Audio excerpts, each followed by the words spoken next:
But let's go to the Laker world right now. Talk to an old buddy, Mike Trudell, Lakers reporter, Spectrum Sportsnet as well, and had the tweet with the quote from Darvin Ham just about 20 minutes ago that AD is not in the protocol, will be listed as probable. Joins us now live. Hey, Mike, what's going on, man? Willard, great to hear your voice, man. What's happening? Oh, man, we're just hanging out here in the middle of a basketball series. You know what I'm saying? A little something, something. But why don't you let our audience know, this is our first question. If that was not a concussion for AD last night, what was it?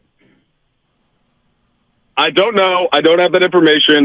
Mark, I am only focusing on the words that Darvin Ham just said. And I think that you guys, and I don't say you guys as in, you speaking for the entire Bay Area, but we should all want this to be a healthy, everybody's on the court series. And so that's what it sounds like it's going to be. It sounds like AD will be starting and playing, and we will get to see, hopefully, another great game in what's been a really fun, if not, necessarily just like the way the series have been played has been more defensive, I think, than some people think, but super intriguing with all of the matchups and everything. More defensive than the Warriors probably want, Mike, in terms of the way the game flow has been. Last night, I think, is much more what the Warriors want, faster tempo, more of an up-and-down game. So Anthony Davis goes out with 7:47 to go, and it looked like he was having trouble with his vision when he sat down on the bench on the sideline. Was there any sense of dizziness or lightheadedness? What were the symptoms that he was going through that prevented him from coming back in the game?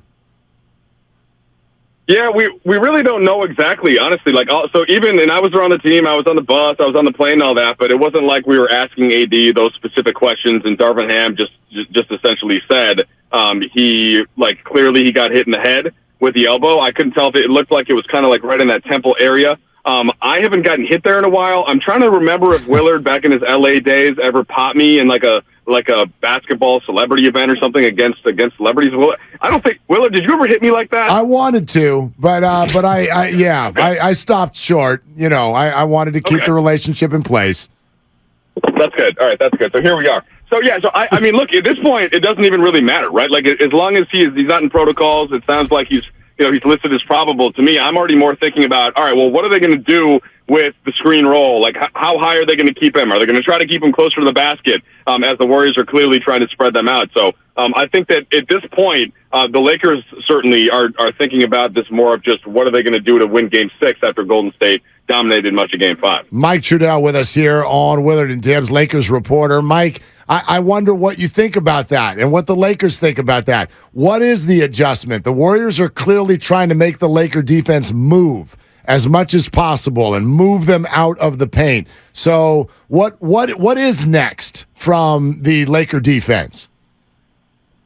So don't get me wrong, Willard. I like all of the X's and O's stuff. I mean, I spend a lot of time. We do a podcast, the Laker Film Room podcast, where we'll spend 30 minutes on the differences between dropping AD and switching them out with a wing and scram switching and all that kind of stuff. But Stats got asked about this last night, essentially. Hey, how much are you deciding to run screen roll, and how much are you deciding to run the motion that you guys have always run?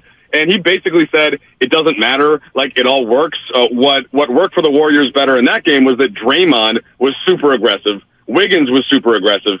I think that in Game 6 you'll see this swap to having the Lakers be more of the aggressor, and the first person there would be LeBron James, right? This is kind of what he did in the Memphis game in Game 6. This was he's in year 38, like he's in year 20.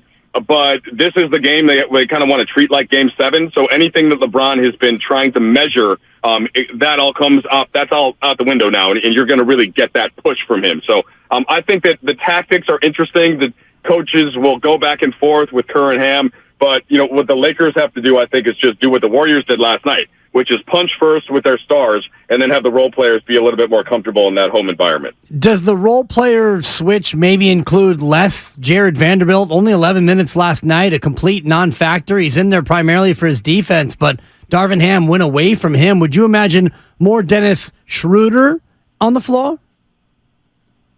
Yeah, I mean, all things considered, yes. I don't know that they'll make the switch to the actual starting lineup, although I certainly wouldn't be surprised. That's not something that Ham has actually dealt with specifically. But, yeah, you can just look at the lineup data, right? In the lineup for that starting lineup, it's just not been good overall. The Warriors have sort of found an answer.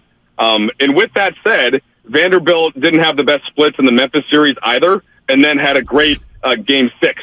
And so I think that if you can keep him on the floor longer and you can be a little bit bigger and a little more defensive-oriented, that's one thing. And maybe his play would go better if the Lakers just started better, which is part, again, like two of the games where they got blown out. That was more to me like LeBron and AD expecting the desperate Warriors energy when they were up 1-0 first, and then when they were down, when they were the Lakers, and then when the Lakers were up 3-1.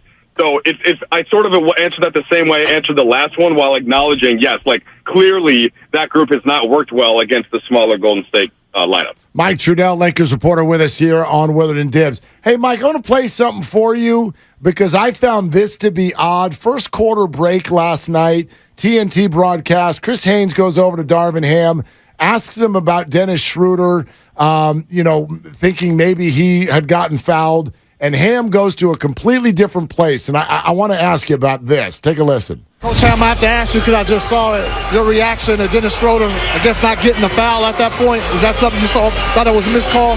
Yeah, we don't teach flopping. We teach our players to play downhill and attack the paint and be forceful. I'm like, that had nothing to do with what was asked at all. To what level has Steve Kerr's flopping comments kind of bothered the Lakers in this series?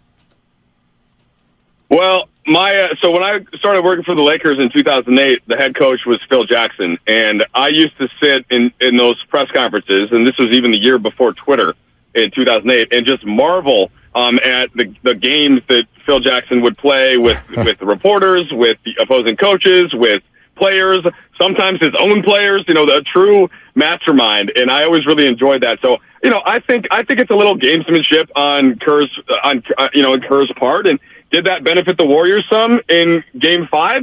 Maybe. I mean, the Lakers only took 15 free throws, and they took 45 shots in the paint, and they were repeatedly crashing into Warriors. And, I mean, you guys know how Draymond plays, right? That's part of his genius, that he's going to foul you 100 times and dare you to call it 6 times. So it's like, to me, it's all part of it, and how Darvin handles it is how Darvin handles it.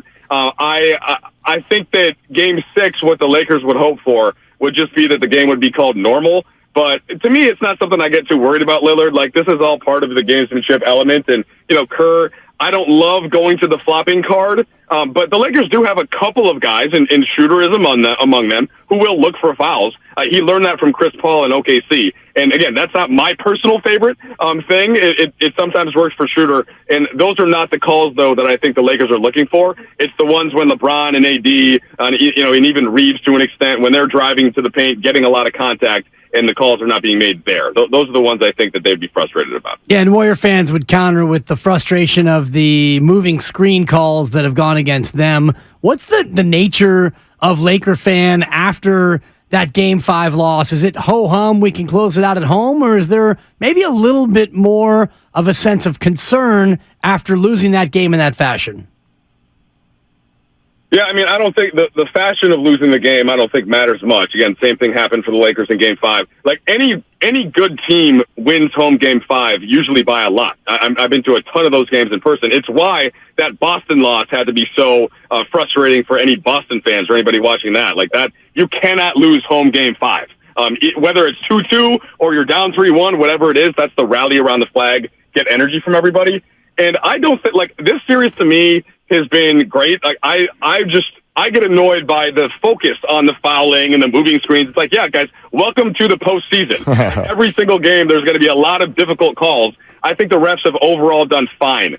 Sometimes the Lakers have benefited. Sometimes the Warriors have. Neither team is doing too much grifting or flopping. So to me, we just spent 2 minutes talking about it instead of talking about something like Steph versus LeBron, or there's all these great narratives in this basketball series that all of the whining and the officiating stuff to me is a little bit boring. So, Mike, what about the Game 6 situation? Because I've noticed that this series has had the exact same results for the Lakers that the Memphis series did. It's gone the exact same script. And when the Lakers got home for Game 6 against Memphis, it won by 300 points. So what was it they did that night that they will try to replicate tomorrow?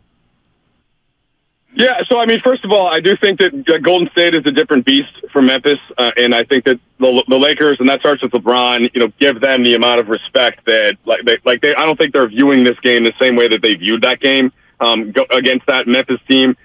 I just think that before the series started, I picked Lakers in 6. I love this Warriors team for a long time. The Lakers and Warriors haven't been good at the same time, and especially since I did a radio show with Michael, with Clay's father. It was always sort of like I was just always watching Warrior games and love the way they play and love Steph and love Steve Kerr. So it's not so much that, but they looked pretty tired in that Sacramento series, and I've been impressed with how they haven't looked that way, despite still not getting more than one day off in between games for the last 2.5 weeks. It's just that, to me, why the Lakers, I think, have the better chance to win that game. A, they are undefeated at home. They do play really well there. And B, LeBron James, I already alluded to this, right? Year 38, year 20, but he knows that he's gonna have to bring his level 4 times out of 7. And I think that the way that he approached that game 5 was I'm going to turn it on if it's close enough in that fourth quarter to get there. Well, there's no holding that back in game 6 to, again, kind of reiterate my previous point. So that, to me, is the major edge. He's still LeBron James. Can he do it 7 times out of 7 like he might have done 4 years ago, 5 years ago? Not necessarily, but they only need him to do it 4 times out of 7. And that's, I think, ultimately what you lean on. You're counting on what you're getting from Anthony Davis. You're counting on what you're getting from certain role players. But LeBron, to me, is where the Lakers have to get that difference maker. Yeah, Mike, I agree with you as a Warrior fan, that's what concerns me tomorrow night, is honestly nothing more than that man right there and what he's going to have for the Warriors tomorrow night. Mike, thanks on short notice for hopping in, man. We really appreciate you, and it's good to hear your voice. No, pleasure to speak with you, too. Thanks for going ahead and not cracking me in the head in the temple. Yeah, man. Years ago at 7-10. That was nice of you to think of me that way. Maybe game 7. If you happen to come back up here, maybe we can give you a little spicy hot wing in the head. That's right. Man, I'll tell you what, guys. I do not want to get on a plane and miss Mother's Day, okay, to come back up for game 7. So, that is not what is at the top of my list. And I understand why that would be the case for you. Yeah, just to understand that up here, we hope your mom is very mad at you. Totally. In about 72 hours, all right? Yeah, and my wife, yeah. Okay, and your wife, yes. All right. Thanks, Mike. All right, guys. Okay, there he goes. That's Mike Trudell, Lakers reporter. We're presented by Fremont Bank.